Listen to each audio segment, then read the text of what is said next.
আজকের ভিডিওতে আমরা আলোচনা করব যে 18তম নিবন্ধনে উত্তীর্ণ হয়েও আবেদনের সুযোগ পাননি ঢাবির এবং জাবির শিক্ষার্থীরা এবং ঢাবির এবং জাবির অর্থাৎ ঢাকা বিশ্ববিদ্যালয় এবং জাহাঙ্গীরনগর বিশ্ববিদ্যালয়ের শিক্ষার্থীরা কিছু শিক্ষার্থীরা কেন আবেদনের সুযোগ পাননি সেই বিষয়ে আমরা আজকে আলোচনা করব। সেই বিষয়টা আমরা একটু দেখি। আর ভিডিওর মূল আলোচনায় যাওয়ার আগে আপনারা আমার ইউটিউব চ্যানেল নতুন হয়ে থাকলে অবশ্যই সাবস্ক্রাইব করবেন। 18তম শিক্ষক নিবন্ধনে চূড়ান্তভাবে উত্তীর্ণ হয়েও সাইমা আক্তার জাহাঙ্গীরনগর বিশ্ববিদ্যালয় থেকে কম্পিউটার সায়েন্স বিএসসি এবং এমএসসি সম্পূর্ণ করেছেন এই শিক্ষার্থী। তবে বয়সের বেড়াজালে আটকে গেছে তার শিক্ষক হওয়ার স্বপ্ন। আবেদনের সুযোগ পাননি সাইমা।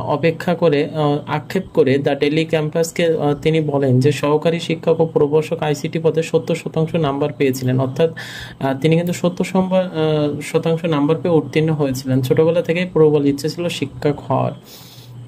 কিন্তু তিনি তবে আর কি অন্যান্য চাকরির পরীক্ষায় বিজ্ঞপ্তি প্রকাশের দিন থেকে বয়স গণনা করা হলেও এনটিআরসির ক্ষেত্রে ভিন্ন নিয়ম। আইসিটি বিষয়ে 7,500 বেশি পদ ফাঁকা রয়েছে, অথচ যোগ্যতা থাকলেও আমাদের আবেদনের সুযোগ দেওয়া হয়নি। এই বিষয়টি তিনি আর কি বলেছেন যে বয়সের ঝামেলা। এবং যদি আমরা ঢাকা বিশ্ববিদ্যালয়ের বিষয়টি দেখি, যে ঢাকা বিশ্ববিদ্যালয় থেকে ইংরেজিতে স্নাতক এবং স্নাতকোত্তর সম্পন্ন করেছেন রাকিবুল রহমান এবং 18তম নিবন্ধনে চূড়ান্তভাবে উত্তীর্ণ হলেও তিনি আবেদন করতে পারেননি বয়স সংক্রান্ত জটিলতার কারণে। দেশের সর্বোচ্চ বিদ্যাপীঠ থেকে পড়ালেখা করলেও হতে চেয়েছিলেন শিক্ষক, তবে দীর্ঘ 9 মাস ধরে ভাইবা দেওয়ার পরেও বয়স শেষ হয়ে গেছে। এতে শিক্ষক হওয়া তার আর কি সম্পূর্ণ হয়নি শিক্ষক হওয়ার সম্পূর্ণ। রাকিবুল রহমান বলেন যে আমার সনদের মেয়াদ থাকা সত্ত্বেও বয়স 35 ঊর্ধ্ব হওয়ার এনটিআরসি আমাকে একবারের জন্য ষষ্ঠ গণবিজ্ঞপ্তিতে আবেদন করার সুযোগ দেয়নি।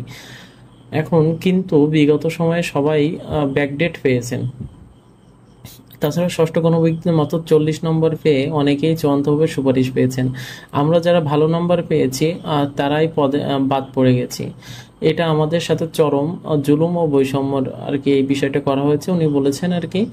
এখন এখানে দেখেন, এখানে কিন্তু বয়স যে বিষয়টি এখানে ছিল, যে আপনাদের যে বয়সের বিষয়টি ছিল, এই বয়সের কারণে কিন্তু অনেক শিক্ষার্থী যাদের স্বপ্ন ছিল শিক্ষক হওয়ার, বাট হচ্ছে কিন্তু এই বয়সের কারণে ওনারা কিন্তু ষষ্ঠ গণবিজ্ঞপ্তিতে কিন্তু আবেদন করতে পারেননি।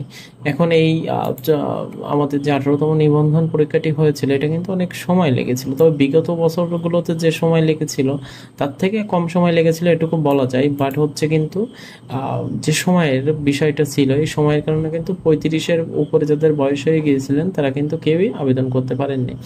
এখন 18তম শিক্ষক নিবন্ধন সার্কুলার প্রকাশিত হয় 2023 সালের 2 নভেম্বর। এখন দীর্ঘ 1.5 বছরেরও বেশি সময় ধরে পরীক্ষার প্রতিটি ধাপ শেষ, চূড়ান্ত ফলাফল প্রকাশিত হয় 2025 সালের 4 জুন।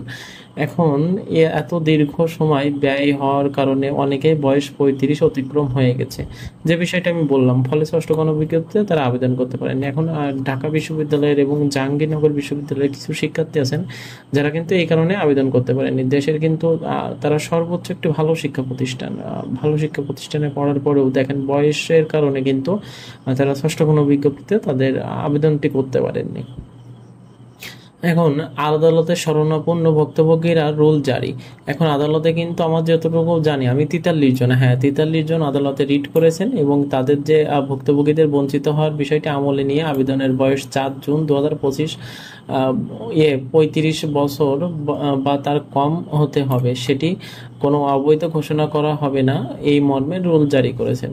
আগামী 4 সপ্তাহের মধ্যে রুল জারির জবাব দিতে বলা হয়েছে এবং গত 25 আগস্ট বিচারপতি হাবিবুল গনি এই বিচারপতি আর কি উনি এই জারি করবেন এবং আদালতের রিটের পক্ষে শুনানি করে অ্যাডভোকেট মোহাম্মদ কামাল হোসেন 18তম নিবন্ধনে আবেদন বঞ্চিত 43 জন প্রার্থী এই রিট করেছেন, তবে এখনো রিটের কোনো জবাব দেননি এনটিআরসি।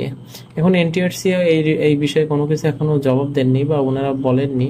আশা করা যায় আপনাদের জন্য হয়তো বা একটা ভালো সংবাদ পাওয়া যাবে, এটুকুই আশা করি। আর আপনারা আমার ইউটিউব চ্যানেল নতুন হয়ে থাকলে অবশ্যই সাবস্ক্রাইব করবেন। ধন্যবাদ।